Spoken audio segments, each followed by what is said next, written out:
দেখো বন্ধুরা, আজকে আমি বানিয়েছি ডিম কষা। তো ডিম কষা তোমরা কে কে পছন্দ করো একটু জানাবে কমেন্ট করে। তো দেখো আলুগুলো কষিয়ে নিলাম, যেরম যেরম করে তোমরা করো ওইভাবে আমিও করেছি। তো ভিডিওটা আজকে এখান থেকেই শুরু করেছি। তো ছোট্ট একটা ভিডিও।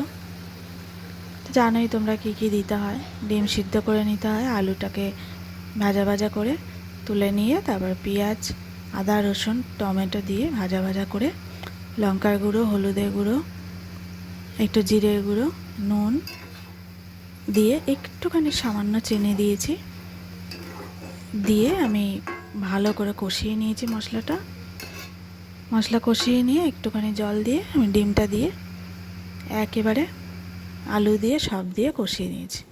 সামান্য একটু জল দিয়েছি। দেখো এরকমই ঝোলটা রেখেছি, একদম কষা কষা মতো বানিয়েছি।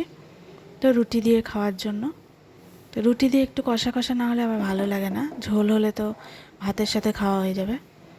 তো দেখো এটা ঠিক আছে, এইরকম এরকম ঝোল রেখেছি, একদমই শুকনো।